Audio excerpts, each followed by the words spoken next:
அஸ்ஸலாமு அலைக்கும். Hi friends, எல்லோரும் எப்படி இருக்கீங்க?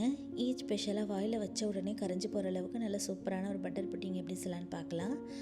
இதுக்கு கண்டிப்பாக இந்த ரெசிபியை ட்ரை பண்ணி பார்த்துட்டு இதோட டேஸ்ட் எப்படி வந்துச்சு அப்படிங்கிறத ஃபீட்பேக் சொல்ல மறந்துடாதீங்க. இப்போ வாங்க இந்த ரெசிபி எப்படி செய்யலான்னு பார்க்கலாம். பட்டர் புட்டிங் செய்கிறதுக்காக ஒரு பவுலில் நான் 4 டீஸ்பூன் அளவுக்கு கஸ்டர்ட் பவுடர் எடுத்திருக்கேன். நான் வெனிலா ஃப்ளேவர் கஸ்டர்ட் பவுடர் எடுத்திருக்கேன். நீங்கள் எந்த ஃப்ளேவரில் வேணும்னாலும் எடுத்துக்கலாம். இப்போ இது கூட நான் 1/4 டம்ளர்லேருந்து 1/2 டம்ளர் அளவுக்கு பால் சேர்த்துட்டு இதை நல்லா லங்ஸ் இல்லாமல் கரைச்சி தனியாக எடுத்து வச்சுருங்க. இது நம்ம லாஸ்ட்டாக தான் ஆட் பண்ணிக்க போகிறோம். இப்போ இன்னொரு சாஸ் பேனில் பார்த்தீங்கன்னா நான் 1 லிட்டர் அளவுக்கு பால் சேர்த்துருக்கேன். நல்லா ஃபுல் ஃபேட் க்ரீம் மில்காக எடுத்துக்கோங்க. அப்போ தான் இந்த பட்டர் புட்டிங் சாப்பிட்றதுக்கு நல்ல டேஸ்டியாக இருக்கும். இப்போ பால் சேர்த்துட்டு நல்லா பாலை கொதிக்க விட்டுருங்க. நல்லா இந்தளவுக்கு கொதித்து வந்ததுக்கப்புறமா இப்போ இது கூட மெயினான இன்க்ரீடியன்ட்ஸ் என்ன அப்படின்னு பார்த்தீங்கன்னா பட்டர் தான். பட்டர் பார்த்தீங்கன்னா நான் 1 லிட்டர் பாலுக்கு 100 கிராம் அளவுக்கு பட்டர் எடுத்திருக்கேன். இதில் சேர்க்க போகிற அளவுகள் எல்லாமே கரெக்டாக ஆட் பண்ணிக்கோங்க. அப்போ தான் அதோடய ஸ்ட்ரக்சர் நமக்கு க்ரீமியாக கிடைக்கும். அது மட்டும் இல்லாமல் வாயில் வச்ச உடனே கரைஞ்சி போகிற அளவுக்கு டேஸ்ட்டும் செம்மையாக இருக்கும். ஸோ 1 லிட்டர் பாலுக்கு 100 கிராம் அளவுக்கு பட்டர் கரெக்டாக இருக்கும். இப்போ பட்டரை சேர்த்துட்டு இந்த பாலை நல்லா கலந்து விட்டுருங்க. பட்டர் நமக்கு கம்ப்ளீட்டாக மெல்ட் ஆகி வரணும். கம்ப்ளீட்டாக பட்டர் மெல்ட் ஆனதுக்கப்புறமா இப்போ இது கூட நான் கடல் பாசி தண்ணி ஆட் பண்ணிக்க போகிறேன். கடல் பாசி இதுக்கு நான் கரெக்டாக 6 கிராம் அளவுக்கு எடுத்திருக்கேன். 6 கிராம் கடல் பாசியை மிக்சர் ஜாரில் சேர்த்துட்டு நல்லா பவுட்ரு பண்ணி எடுத்துக்கோங்க.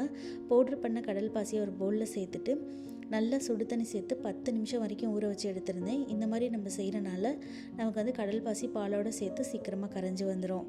ஸோ இப்போ கடல் பாசி சேர்த்துட்டு நல்லா கலந்து விட்டாச்சு. கலந்து விட்டதுக்கப்புறமா கடல் பாசியும் பார்த்திங்கன்னா சீக்கிரமாகவே மெல்ட் ஆகிடுச்சு. மெல்ட் ஆனதுக்கப்புறமா இந்த பட்டர் புட்டிங்க்கு தேவையான அளவுக்கு நான் ஸ்வீட் ஆட் பண்ணியிருக்கேன். அதாவது நான் கண்டென்ஸ் மில்க் ஆட் பண்ணியிருக்கேன். உங்களுக்கு சுகர் வேணும்னாலும் ஆட் பண்ணிக்கலாம். பட் கண்டென்ஸ் மில்க் சேர்க்குறது தான் டேஸ்ட் ரொம்ப நல்லாயிருக்கும். நல்லா க்ரீமியான டேஸ்ட் கிடைக்கும்.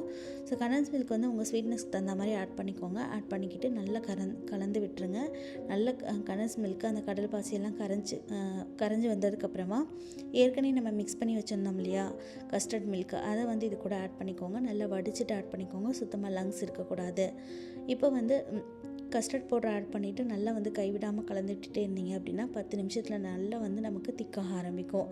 இந்த ஸ்டைலில் பார்த்திங்கன்னா நான் 4 ஸ்லைஸ் அளவுக்கு ப்ரெட் எடுத்திருக்கேன்.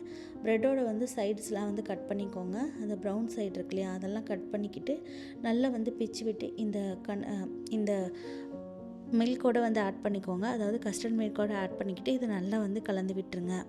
கொஞ்ச நேரத்தில் இது உங்களுக்கு சோக்காக ஆரம்பிச்சிடும். அடுப்பை ஆஃப் பண்ணிவிட்டு இதை நல்லா ஃபேன் கடியில் ஆற விட்டு எடுத்துக்கோங்க. இது நல்லா ஆறினதுக்கப்புறமா ஒரு மிக்சர் ஜாரில் நம்ம சேர்த்து அரைச்சி எடுக்க போகிறோம். அவ்வளோதாங்க. இது ஒரு அரை மணி நேரம் கிட்ட நான் ஃபேன் காற்றுல ஆற விட்டு எடுத்திருந்தேன். நல்லாவே கரைஞ்சி ஆறி வந்திருக்கு. ஆறின கஸ்டர்ட் மில்கை அப்படியே ப்ரெட்டோடு சேர்த்து எடுத்து இதை நல்லா ஸ்மூத்தான பேட்டராக அரைச்சி எடுத்துக்கணும். இந்த அளவுக்கு நல்லா ஸ்மூத்தாக இருக்கணும். ஸோ இந்த மாதிரி நல்லா அரைச்சி எடுத்துகிட்டு இது எந்த பவுலில் நீங்கள் செட் பண்ண போகிறீங்களோ அந்த பவுலில் டைரெக்டாகவே ஆட் பண்ணிக்கோங்க. இது கொஞ்ச நேரத்தில் நமக்கு நல்லா திக்காக ஆரம்பிச்சிடும். ஸோ இந்த மாதிரி ஆட் பண்ணிவிட்டு இது கூட உங்களுக்கு தேவையான அளவுக்கு நட்ஸ் ஆட் பண்ணிக்கலாம்.